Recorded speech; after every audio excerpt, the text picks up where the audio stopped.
Whether you are the world's biggest Nintendo simp of all time, it's just your favorite thing ever, or you're the biggest Nintendo hater ever, today's video is not as much about Nintendo in terms of their games as it is about Nintendo, a massive gaming company, setting a bad precedent and a bad look for themselves as well in the video game industry by constantly bullying and going out of their way to go after content creators, fans, and other types of creators who make things like fan games and mods, etc., when they don't like what is being shown or when they don't like what is being said.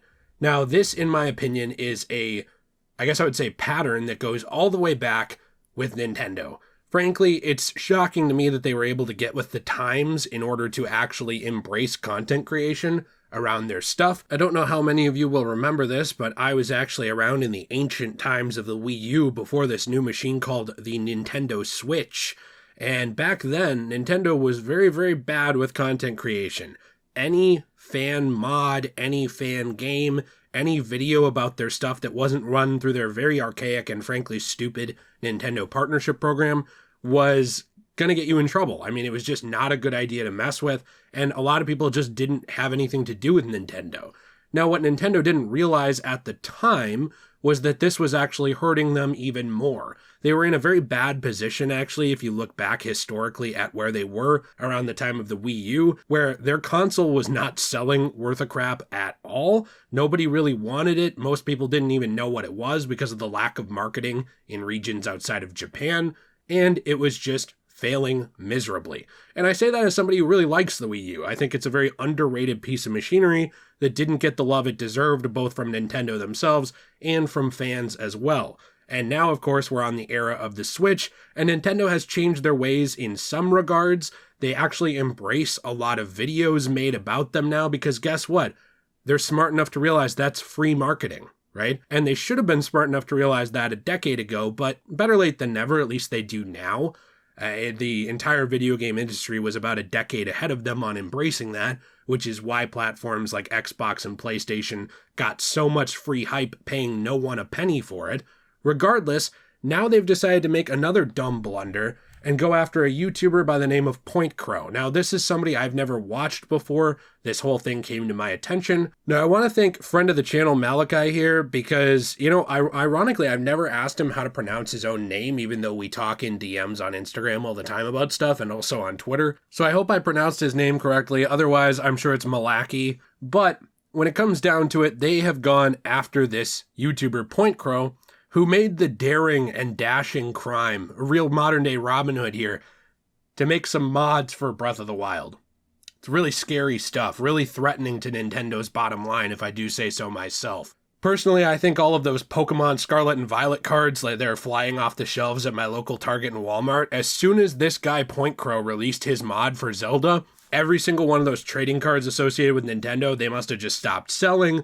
I noticed that there were just droves of people coming back to Walmart to return their copies of Breath of the Wild. They were like, there is no way I will play this game. It does not have the content featured by Point Crow, the YouTuber, on it. So I better get rid of it. This is really threatening stuff to Nintendo's bottom line. And yeah, of course I'm making fun of them. And there will always be these people who have Nintendo's hand so far up their backside that they're a sock puppet for Nintendo. I don't understand it, because they will defend Nintendo's actions on all of this when it's just bad for everybody.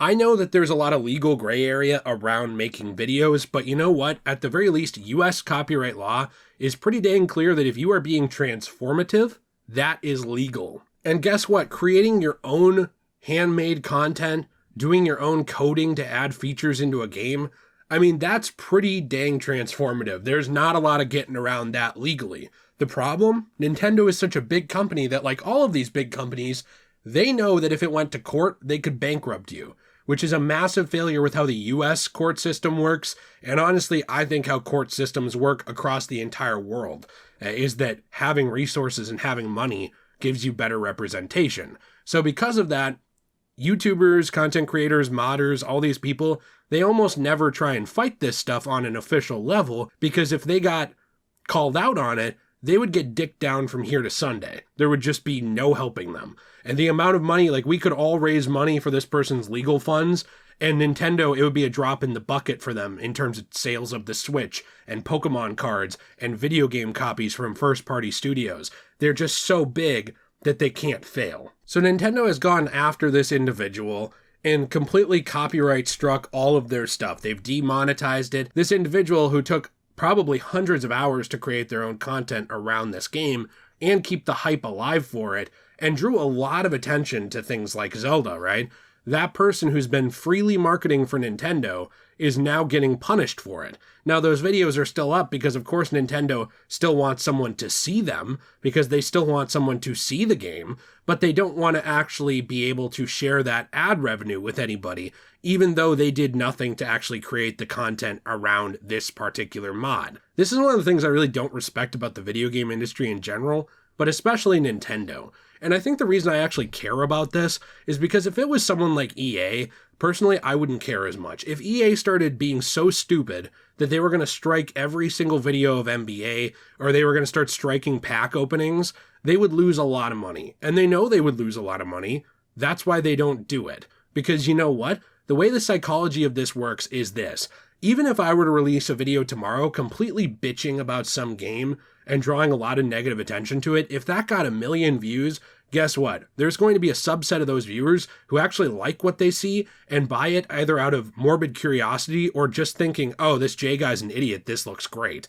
That is free marketing for the thing, and it's almost always bad to shut it down unless someone is doing something like exposing trade secrets that then, say, Microsoft or Sony could come in and be like, oh, look, Point Crow showed us how to reverse engineer Zelda, let's make our own game. But that's not something this guy is doing. That's not something I see anybody really doing who gets caught for this kind of stuff. They're not exposing trade secrets. They're not leaking NDA emails. They're not breaking into Nintendo of America's offices and like hiding in the air ducts and like taking pictures through the grates like Solid Snake or Sam Fisher. What they're doing is they're just making mods, having fun, or making fan games in some cases. And you know what's really funny to me is these kinds of legal things don't do anything except make you look like an absolute ass.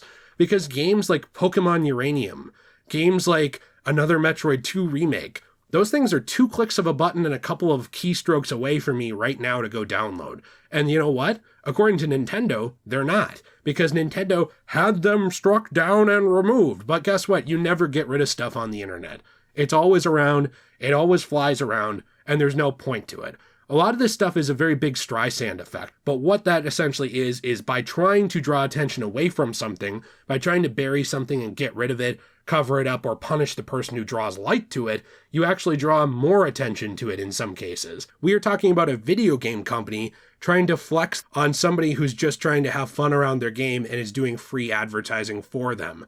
And the reason this pisses me off is because this is something Nintendo has historically done for honestly years at this point. I would say at least a decade, especially back, like I said, in the era of the Wii U and the 3DS. It's very pointless and very silly. Now, I wanted to take a look at some things that people publicly said on Twitter about Nintendo around this. I'm going to cut out anything horribly heinous or any kind of threats.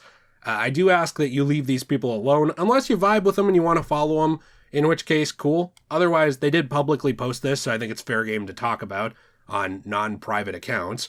One person said, Nintendo basically doing Nintendo things at this point. They're their own fandom's worst enemy. Another user said, I guess now that the sequel is approaching, they really don't want people playing mods for Breath of the Wild. Nintendo moment. Nintendo Prime themselves said, yikes, do better, Nintendo. Don't care that it's an emulator with mods. It's not illegal and it is transformative. It helps continue to maintain Breath of the Wild's dominance, which is very, very true. This is free marketing for Nintendo. They don't have to do anything for. And all it is a couple scraps of advertiser revenue that wasn't going to go to Nintendo anyways, ends up in the pocket of this content creator. It would be very different if he was somehow siphoning fees and money from Nintendo, but he's not. It's not like this money comes away from a video Nintendo made, it just goes towards a video that this content creator made. This one absolute loser character named Degenerate tweeted, really love when companies punish the people who pay their bills.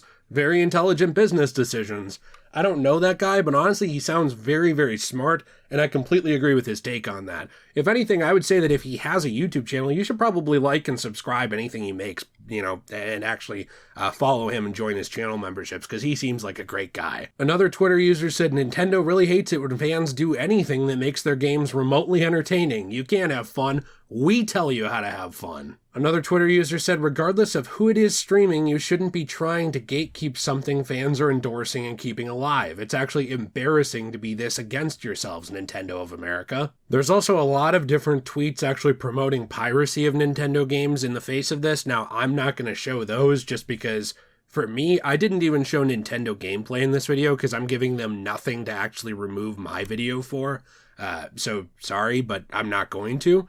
But I think it's kind of funny because when it comes down to it, all this is doing is encouraging people to go against their company. This might be my favorite tweet around the whole thing. It didn't have very many likes. I'm going to change that. I'm adding a like to this. But this user said, Nintendo of Japan, after discovering a random American YouTube man who funded the development of a funny little multiplayer mod, which falls under U.S. fair use laws, for a 6-year-old game, and then put in parentheses, he deserves 20 years in prison, a 20 million penalty, and a curse on his bloodline. Also topped off by the picture of Mario with a gun pointing it at the user. All right, that was about 7 or 8 tweets. I'm going to stop with those, but the whole point that I was trying to get at is there's almost no one on their side. There are some people who are Japanese gamers who are, I don't want to say like stupid, but who have been very indoctrinated from a young age to agree with everything Nintendo does. Nintendo is very, very, very good at marketing to their Japanese audience, and it's always pretty clear that that's the audience they care most about, which, hey, you know what? They're from Japan, so I can't really fault them for that. Just like I don't fault Microsoft or Bethesda for caring the most about their Western world audience, because that's their biggest audience.